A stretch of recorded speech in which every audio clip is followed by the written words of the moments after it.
आज की कहानी है एक ट्रक ड्राइवर की आप बीती। भाई, ये कहानी मैंने खुद नहीं बनाई है। ये मुझे एक ट्रक ड्राइवर ने भेजी थी।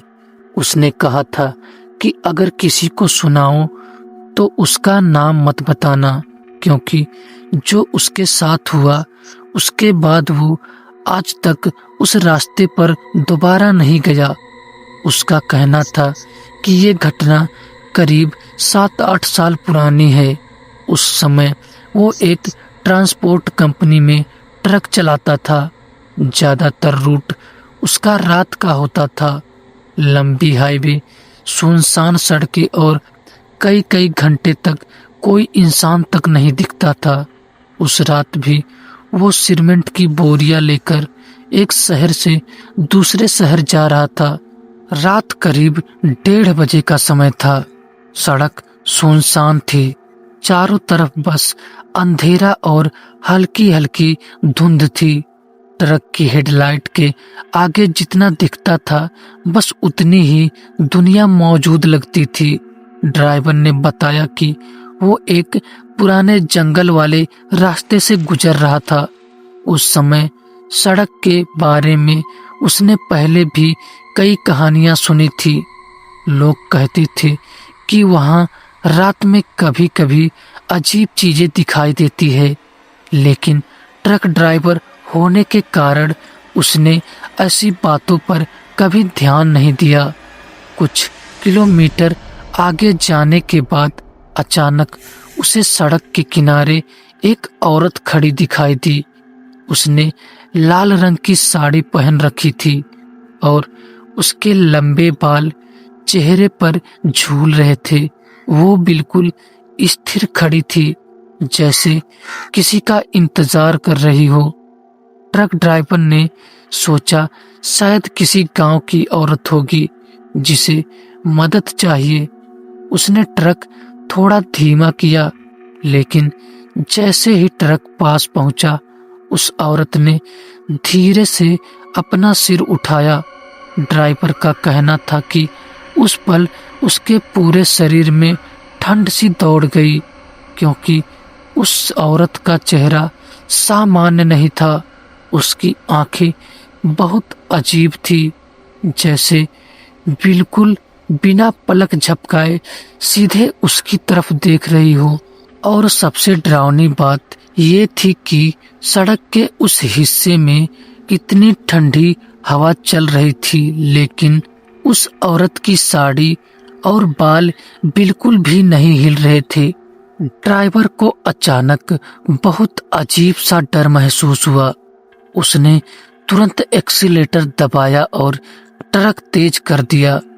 कुछ ही सेकंड में वो उस औरत को पीछे छोड़कर आगे निकल गया, लेकिन असली डर तब शुरू हुआ करीब 2 मिनट बाद, जब उसने आदत से मजबूर होकर ट्रक का साइड मिरर देखा तो उसके हाथ स्टीयरिंग पर ही जम गए, क्योंकि मिरर में वो ही लाल साड़ी वाली औरत ट्रक के पीछे नहीं बल्कि ट्रक के बिल्कुल पास दौड़ती हुई दिखाई दे रही थी। और सबसे डरावनी बात, वो इंसान की तरह नहीं दौड़ रही थी। उसके पैर जमीन को छू ही नहीं रहे थे, जैसे वो हवा में फिसलती हुई ट्रक के साथ साथ चल रही हो। ड्राइवर का कहना था कि उस पल उसका गला सूख गया। उसने पूरी ताकत से ट्रक की स्पीड बढ़ा दी, लेकिन जैसे ही उसने फिर से मिरर में देखा उसकी रूह कांप गई, क्योंकि इस बार वो औरत मिरर में नहीं थी। ड्राइवर ने सोचा शायद वो पीछे रह गई होगी, लेकिन तभी उसे ट्रक के ऊपर से ठक ठक की आवाज आने लगी, जैसे कोई भारी चीज ट्रक की छत पर चल रही हो।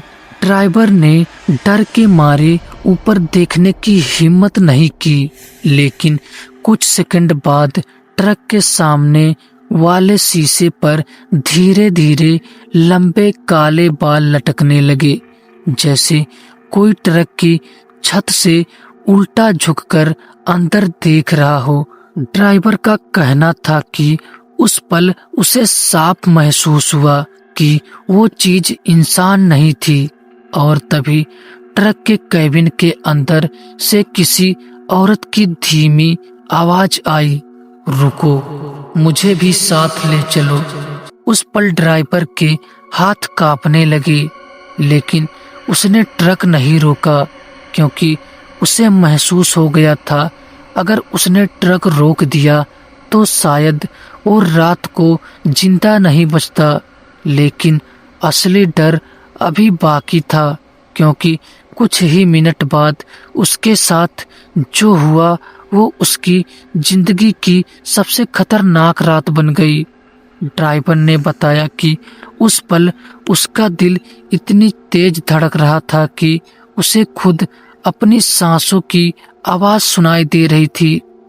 ट्रक तेज रफ्तार से हाईवे पर दौड़ रहा था, लेकिन ट्रक के ऊपर से आती ठक ठक की आवाज बंद नहीं हो रही थी। कभी ऐसा लगता जैसे कोई भारी चीज छत पर चल रही हो, कभी ऐसा लगता जैसे कोई नाखूनों से लोहे खरोच रहा हो। ड्राइवर ने डर के मारे ऊपर देखने की हिम्मत नहीं की। उसकी नजर बस सामने सड़क पर थी और हाथ स्टीयरिंग को कसकर पकड़े हुए थे। कुछ मिनट बाद अचानक आवाज बंद हो गई। पूरा माहौल एकदम शांत हो गया। ड्राइवर ने सोचा शायद वो चीज चली गई होगी। उसने धीरे धीरे हिम्मत करके ट्रक के साइड मिरर में देखा, लेकिन इस बार मिरर में कुछ भी नहीं था। उसने राहत की सांस ली और ट्रक थोड़ा धीमा कर दिया। उसे लगा शायद डर की वजह से उसे सब भ्रम हुआ होगा, लेकिन तभी ट्रक के कैबिन के अंदर अचानक ठंडी हवा का एक झोंका आया। इतनी ठंडी जैसे किसी ने बर्फ उसके पास रख दी हो।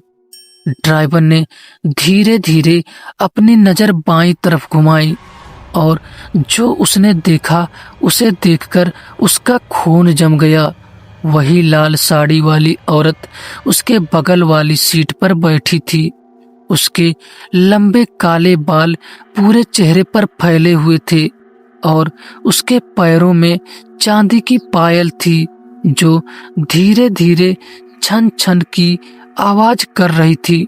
ड्राइवर का कहना था कि उस पल उसकी हालत ऐसी हो गई थी कि वो चिल्लाना भी भूल गया। कुछ सेकंड तक कैबिन के अंदर बस ट्रक की आवाज और पायल की धीमी छनक सुनाई दे रही थी। फिर धीरे धीरे उस औरत ने अपना चेहरा उसकी तरफ घुमाया। ड्राइवर ने बताया कि जैसे ही बाल हटे उसने जो चेहरा देखा वो इंसान का चेहरा नहीं था। उसकी आंखें पूरी तरह काली थी और होठों पर एक अजीब सी मुस्कान थी। फिर उसने बहुत धीमी आवाज में कहा, इतनी जल्दी क्यों जा रहे हो? मुझे मेरे घर तक छोड़ दो। ड्राइवर के शरीर में जैसे जान ही नहीं बची थी, लेकिन तभी उसे अपने गांव के एक बुजुर्ग की बात याद आई। वो कहते थे, अगर कभी रास्ते में कोई अजीब चीज दिखे तो हनुमान चालीसा पढ़ना शुरू कर देना। ड्राइवर ने तुरंत कांपती आवाज में हनुमान चालीसा पढ़ना शुरू कर दिया। जैसे जैसे वो पढ़ता गया कैबिन के अंदर का माहौल बदलने लगा। वो औरत पहले धीरे धीरे हंसने लगी, फिर उसकी हंसी बहुत भयानक हो गई। अचानक ट्रक के अंदर से बहुत तेज बदबू आने लगी और अगले ही पल वो औरत जोर से चीखी। इतनी भयानक चीख कि ड्राइवर के कान सुन्न हो गए और फिर एक पल में वो औरत गायब हो गई। कैबिन फिर से खाली था। ड्राइवर ने पीछे मुड़कर भी देखा, लेकिन अब ट्रक में कोई नहीं था। उसने पूरी ताकत से ट्रक भगाया और करीब 20 किलोमीटर आगे जाकर एक ढाबे पर रोका। जब वो नीचे उतरा तो ढाबे वाले ने उसकी हालत देखकर पूछा, क्या हुआ? तुम्हारा चेहरा इतना सफेद क्यों है? ड्राइवर ने पूरी बात उसे बताई। ढाबे वाला कुछ सेकंड तक चुप रहा, फिर उसने धीरे से कहा, तुम बच गए, वरना उस रास्ते पर कई लोग रात में गायब हो चुके हैं। उसने बताया कि कई साल पहले उसी सड़क पर एक औरत का भयानक एक्सीडेंट हुआ था। लोग कहते थे कि उसकी आत्मा आज भी रात में वहां खड़ी रहती है और जो गाड़ी रुक जाती है वो इंसान कभी वापस नहीं आता। ड्राइवर ने बताया कि उस रात के बाद उसने उस रास्ते पर दोबारा कभी ट्रक नहीं चलाया और आज भी जब वो उस घटना को याद करता है तो उसे साफ महसूस होता है कि अगर उस रात उसने ट्रक रोक दिया होता तो शायद आज वो ये कहानी सुनाने के लिए जिंदा नहीं होता। तो दोस्तों, ये रहा आज का कहानी। दोस्तों, ये कहानी आपको कैसी लगी कमेंट करके जरूर बताइएगा। और अगर ये कहानी आपको अच्छी लगी तो हमारे वीडियो को लाइक और हमारे चैनल को सब्सक्राइब जरूर कर लीजिएगा। तो दोस्तों, मिलेंगे कल किसी और खौफनाक हॉरर स्टोरी के साथ। तब तक के लिए शुभ रात्रि दोस्तों।